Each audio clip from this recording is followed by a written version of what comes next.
अस्सलामु अलैकुम वरहमतुल्लाहि वबरकातुहू नहमदुहु व नुसल्ली अला रसूलिल करीम अम्मा बादु फ़अऊज़ु बिल्लाहि समीइल अलीम मिनश शैतानिर रजीम बिस्मिल्लाहिर रहमानिर रहीम। क्या एक कुर्बानी सारे घर की तरफ से काफ़ी है?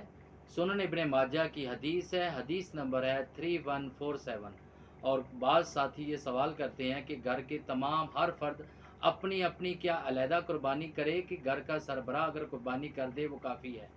तो अतार बिन यसार बयान करते हैं कि मैंने हज़रत अबू अयूब अंसारी रज़ी अल्लाह तआला अन्हु से सवाल किया कि आपकी कुर्बानी अल्लाह के रसूल के दौर में कैसी होती थी। तो हज़रत अबू अयूब अंसारी रज़ी अल्लाह तआला अन्हु बयान करते हैं कि हम हर आदमी जो था घर का जो सरबराह था वो एक कुर्बानी ज़िबा करता, वो पूरे घर की तरफ से होती, वो खुद भी खाते, घर वाले भी खाते और दूसरों को भी खिलाते। और उसके बाद जिस तरह लोग कुर्बानियाँ बढ़ती गईं, लोग फ़ख्र करते गए, गुरूर करते गए और अब हालात आपके सामने हैं। और ये तो उस दौर की बात है, आज से 13 साढ़े 1300 साल पहले की।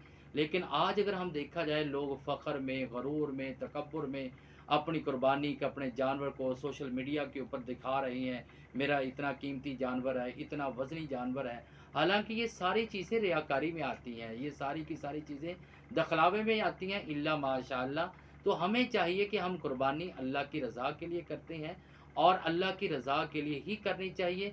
सोशल मीडिया पे दिखाना, लोगों को दिखाना, ये गरूर और तकब्बुर से बचना चाहिए। अल्लाह ताला से दुआ कि अल्लाह ताला हमें इस पर अमल करने की तौफ़ीक़ अता फ़रमाए। वमा अलैना इल्लल बलागुल मुबीन।